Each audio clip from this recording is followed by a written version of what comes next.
아멘. 3월 찬양 예배 나오신 우리 모든 성도님들을 환영하고 주님의 이름으로 축복합니다. 성도 여러분, 여러분은 혹시 우리나라가 휴전 국가임을 실감하십니까? 정말 실감하시나요? 사실 일상 살다 보면 실감하지 못합니다. 저 또한 그랬습니다. 그러다가 군대에 입대하자마자 바로 실감했습니다. 왜 그랬냐면 그 이유가 있습니다. 입대한 후에 2달이 됐을 때, 신병 교육을 마치고 2달이 됐을 때 자대를 배치를 받았는데, 자대 배치를 받고 딱 일주일 후에 연평해전이 터졌습니다. 그때 저희 부대가 이 서해를 경계하는 포병 부대였거든요. 그러니까 갑자기 사이렌이 막 울리더니 모든 사람 완전군장으로 집합한 거예요. 그러니까 완전군장으로 대기했습니다. 또 저희 부대, 이 포병 부대는 좀 신신무기라서, 여러분 다련장이라는 거 아세요? 잘 모르시죠? 북한은 방사포라고 하는데 막 미사일 같은 거 막 이렇게 쏩니다. 이렇게 쏘는 것 같은 미사일 같은 것을 쏘는 부대였습니다.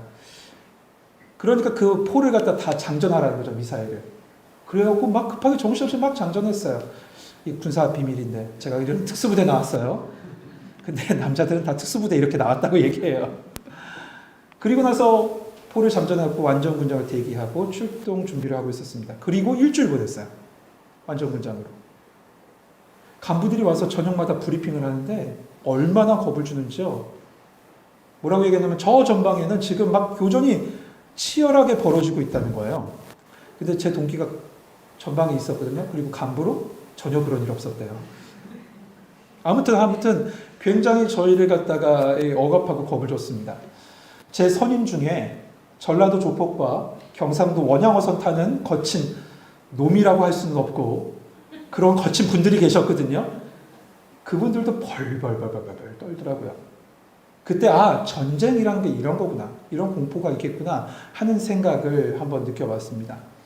그런데 사실 우리는 일상을 살다 보면요, 일상 속에서 그런 걸 잘 느끼지 못합니다.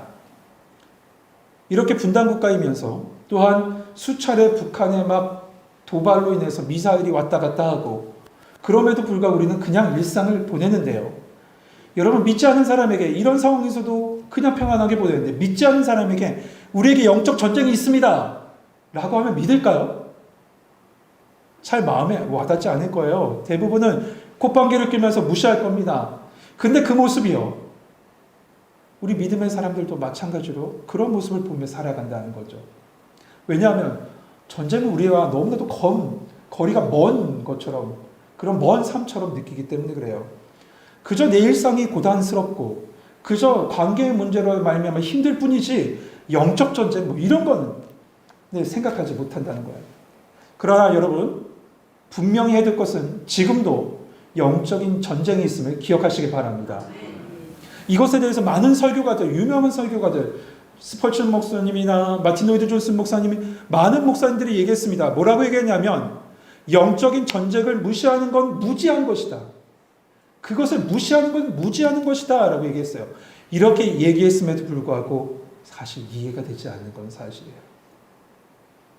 그런데 제가 한 책을 봤습니다. 오스카 쿨만이라는 이 신학자가 쓴 그리스도와 시간이라는 책이 있는데, 그 책에 보니까 아주 명쾌하게 이 어떤 것을 비유로 설명했는데 그것이 맞구나 라고 생각했어요. 우리 부교육자들하고 그 얘기를 나눴는데요.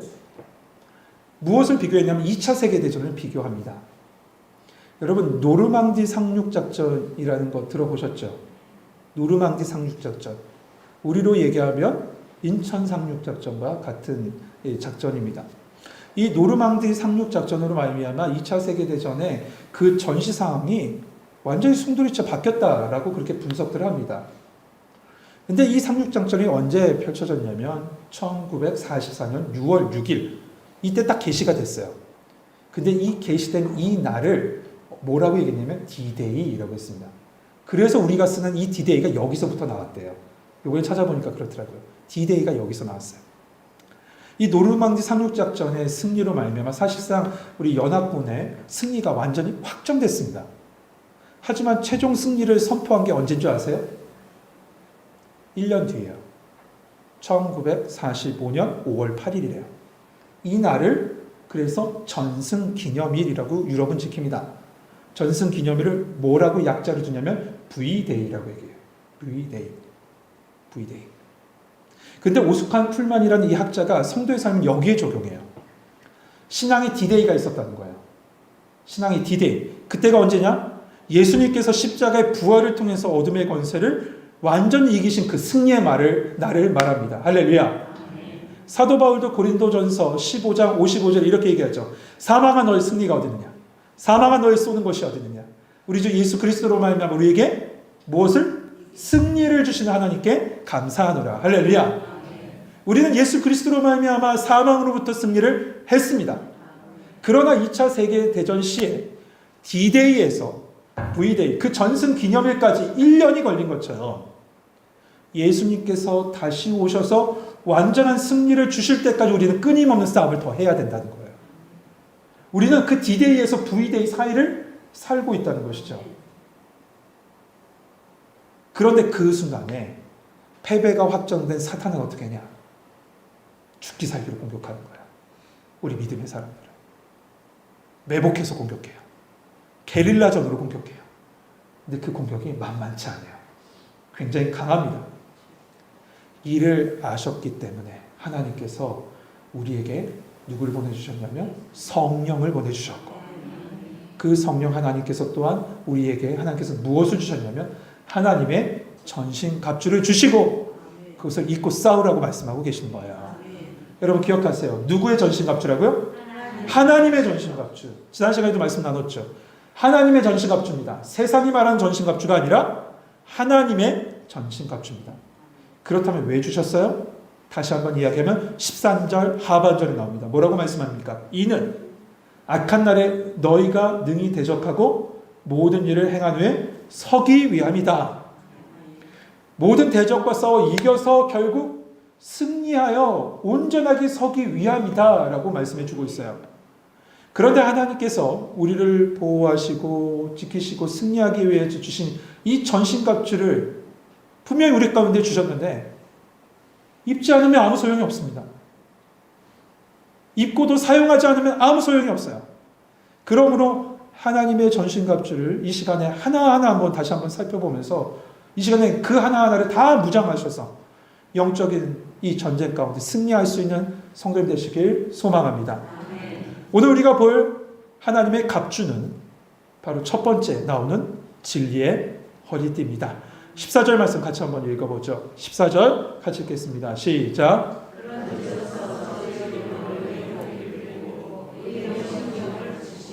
아멘. 중동 지방의 옷의 형태는 여러분 잘 아시는 대로 팔과 머리만 넣을 수 있는 구멍이 뚫린 네모난 천조각이라고 합니다. 그렇기 때문에 그냥 어떻게 보면 우리 여성분들이 입는 헐렁한 원피스 모양 상태와 똑같은 거예요. 근데 허리띠를 졸라매지 않으면 그냥 이 원피스 큰 천이 어떻게 됩니까? 훌렁훌렁거리면서 정말 어떠한 행동도 하지 못하고 진짜 다소곳하게 있기만 할 수밖에 없죠. 그러므로 허리띠를 매는 행위는 뭐냐? 민첩하고 빠르게 행동할 수 있도록 옷 매무새를 바로 고치는 것을 의미합니다. 특히 군인에게 있어서 이건 너무나도 중요하겠죠.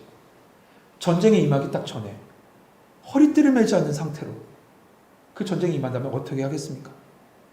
전쟁에 있어서 군인이 허리띠를 매는 건 전쟁에 효과적으로 수행할 수 있도록 허리띠를 묶는 것이고 그 허리띠는 뭘 찹니까? 무기를 차게 되는 거예요. 그런데 만약 한번 생각해 보세요. 허리띠를 띠지 않고 훌렁훌렁한 옷을 입고 전쟁을 치른다면 그럼 어떻게 되겠어요? 이야, 큰 낭패를 당하거나 더 나아가서는 자신의 생명까지도 위험할 수 있어요. 적에 쉽게 노출되고 움직임도 편하지 않기 때문에. 이처럼 허리띠를 띠는 행위는 무엇을 말씀하냐? 하나님의 말씀의 명령 앞에 언제든지 행동할 수 있도록 만반의 준비를 갖추고 있어야 된다는 겁니다. 이 모습을 보여주는 대표적인 예가 있어요. 출애굽기예요. 출애굽기 이스라엘 백성의 모습입니다. 하나님께서 출애굽 그 작전, 그 출애굽 작전을 이루기 전 출애굽 바로 직전에 이스라엘 백성에게 이렇게 말씀하셨습니다. 너희는 그것을 이렇게 먹을지니 6월절 식탁을 이야기합니다. 허리에 띠를 띠고 발에 신을 신고 손에 지팡이를 잡고 급히 먹으라. 이것이 여호와의 유월절이니라. 허리에 띠를 띠라 라고 말씀하십니다. 뭡니까? 전투태세를 갖추라. 준비를 완료하라 라는 것이죠. 바로 하나님의 명령만 떨어지면 갈 수 있도록 준비하라는 겁니다. 그런데 이 허리띠를 띠는 것이 너무나도 중요하지만 근데 그것보다 더 중요한 건 무엇이냐? 무엇으로 띠를 띠느냐? 이게 중요하겠죠.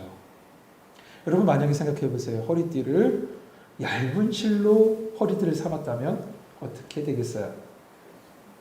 네, 썩은 줄로 허리띠를 묶는다면 어떻게 될까요? 저같이 배 나온 사람 툭 하고 끊어질 거예요. 여러분 띠의 역할을 제대로 하지 못하고 그냥 거치장스럽게 되고 말 겁니다. 그러면 무엇으로 띠를 삼는 것이 중요하죠. 그런데 성경에 오늘 말씀 뭐를 띠로 삼으라고 했습니까? 진리. 맞습니다. 진리예요. 진리로 띠를 삼아야 돼요. 많은 학교에 보면 대학교나 고등학교에 보면 교학 이념으로 진리를 언급해요. 그렇지 않습니까? 하버드대는 아예 대놓고 베르타스, 진리라고 되어 있고 예일대는 룩스 앳 베르타스, 빛과 진리라고 되어 있습니다. 이게 라틴어예요. 서울대는 어떤 줄 아세요? 베르타스 룩스 메이아, 진리는 나의 빛 이렇게 되어 있습니다. 그 외에도 미션 스쿨 같은 경우는 대부분 진리를 알지니 진리가 너희를 자유케 하리라 이 말씀을 교학으로 삼는, 교훈을 삼는 학교를 많이 봅니다. 그런데 여러분 그 학교가 오늘 본문에 말씀하는 그 진리를 말하고 있는 것일까? 반대로 얘기하면 오늘 본문에 말씀하는 그 진리가 이 세상이 말하는 진리를 말하고 있는 것일까? 그것은 아닙니다. 그럼 오늘 본문에서 말씀하고 있는 진리는 뭘까요? 헬라어 원어는 보면 알리데이아라고 되어 있는데 이 알리데이아에 그냥 풀어서 뜻을 해석하면 은폐할 수 없는 이란 뜻이에요. 은폐할 수 없는. 그런데 이 단어는 헬라 천학 속에 어떤 때 쓰이냐면 이 세상의 단어가 아니라 저 이데아 세계 속에 있는 완전한 것을 의미할 때 쓰는 단어라는 거예요. 그렇다는 건 뭡니까? 이 세상에 속한 것은 아니라는 거죠. 이 세상의 지식, 이 세상의 철학, 이 세상의 과학, 그것이 진리가 될 수 없다는 거예요. 그것으로 진리를 알 수 있다는 것이 아닙니다. 그런 의미에서 성경에서 말씀하고 있는 진리는 확실합니다. 그 진리는 누구시냐? 바로 예수 그리스도십니다. 그래서 예수님도 말씀하셨죠. 나는 곧 길이요, 진리요, 생명이라고 말씀하셨지 않습니까? 또한 예수님께서는 영원한 진리이신 하나님이 누구신지를 알려주는 진리 되십니다. 요한복음 1장 18절에 말씀합니다. 본래 하나님을 본 사람이 없으되 아버지 품 안에 있는 독생자 하나님이 나타나셨느니라. 하나님이 누구신지를 가르치는 진리가 바로 예수 그리스도시라는 거죠. 그리고 또 하나 있어요. 아까 제가 주신 말씀, 이어지는 말씀 속에 보면 이러죠. 나로 말미암지 않고는 아버지께로 올 자가 있다 없다? 없느니라 라고 말씀하신 것처럼 하나님께로 나아가는 길을 예수님께서 가르쳐 주셨기 때문에 예수님은 진리가 되십니다. 그렇다면 우리가 잘 아는 그 말씀, 진리를 알지니 진리가 너희를 자유케 하리라 라는 말씀을 해석하면 이렇게 되죠. 진리 대신 예수 그리스도를 알므로 말미암아 어떻게 돼요? 우리를 속박하고 있는 죄와 사망의 권세로부터 완전한 자유, 온전한 자유를 얻게 된다는 것입니다. 그래서 사도 바울도 주님 오실 때까지 우리가 영적인 싸움을 싸워가면서 그 무엇보다 우선이 되는 그 하나님의 전신갑주 첫 번째로 무엇을 들었냐? 우리의 허리에 예수 그리스도의 허리띠를 묶어야 된다는 거예요. 여러분 다른 허리띠는 없어요. 예수의 허리띠입니다. 예수의 허리띠를 우리에 묶어야 돼요. 창세기 3장에 보면 선악과를 범한 아담과 하와가 나오죠. 그 아담과 하와가 눈이 밝아져서 자기가 벗은 모습을 보고 어떻게 합니까? 어떻게 하죠? 맞습니다. 무화과 나뭇잎으로 자기를 가립니다. 성경에 보면 정확하게 보면 치마를 만들어서 가렸다라고 되어 있습니다. 그런데 여기서 말하는 치마라는 단어가 히브리어 하고르라는 단어인데 이 뜻은 띠를 띄우다라는 뜻입니다. 띠를 띄우다. 여러분, 우리의 인생은 무화과 나뭇잎으로 허리에 띠를 맨다고 우리의 수치가 가려지지 않습니다. 무화과 나뭇잎은 결국 말라집니다. 그러므로 우리의 허리를 띠고 우리의 수치를 가릴 것은 예수 그리스도의 보혈로 만들어진 복음의 옷을 입어야 될 줄 믿습니다. 또한 여러분, 사단은 성경에 보면 분명 거짓의 영이라고 했습니다. 끊임없이 속입니다. 교묘하게 속입니다. 잘못하면 분별력이 없으면 우리 또한 속고 맙니다. 그렇기 때문에 진리로 허리띠를 매야 되죠. 진리 대신 예수 그리스도를 붙잡아야 한다는 거예요. 그것이 우리 인생의 승리의 시작이고 승리의 비결인 것이죠. 진리 대신 예수 그리스도를 붙잡을 때 우리는 흔들리지 않을 겁니다. 그런데 한 가지 또 기억하실 것이 있습니다. 그건 뭐냐면 진리 대신 예수 그리스도를 띠를 띠고 살아간다는 우리 믿음의 사람들 말입니다. 그 사람들이 내 삶 속에서도 또한 진리의 삶을, 예수 그리스도의 그 진리의 삶을 살아내야 된다는 것이죠. 내 삶도 투명하고 진실한 진리의 삶을 살아가야 한다는 것입니다. 진리 대신 예수 그리스도, 그 분을 허리띠를 삼고 있는데, 그런 믿음의 사람들이라고 하는 예수 그리스도를 믿는다는 사람이 진실하지 못하고 거짓되게 살아간다면 그것은 진짜 사단의 영, 정말로 그리스도인 척하고 있는 적그리스도의 삶을 살고 있는 것과 마찬가지일 거예요. 그러므로 진리의 허리띠를 띠고 있는 우리 믿음의 사람들은 내 삶에서도 진리의 빛, 거룩한 빛, 투명한 삶을, 예수 그리스도의 삶을 살아내야 될 줄 믿어요. 사랑하는 성도 여러분, 진리 대신 예수 그리스도께서 여러분의 허리를 강하게 붙드시길 원합니다. 정말 강하게 붙드셔야 돼요. 여러분 허리가 힘이라고 우리가 하지 않습니까? 우리의 힘이 어디서 나와요? 허리에서 나오는데 이 허리를 누가 붙드신다고요? 예수님이 예수의 띠로 띠를 부시면서 우리를 붙잡아 주신다는 거예요. 여러분, 진리의 빛이 여러분의 삶에 비춰짐으로 말미암아 어둠의 갓에 다 물러가고 거짓된 거 다 물러가고 그 진리의 빛의 힘으로 말미암아 세상을 이기시는 성도님 되시길 주님의 이름으로 축복합니다. 우리 같이 찬양하면서 기도합시다. 예수로 충만합니다. 같이 다시 한번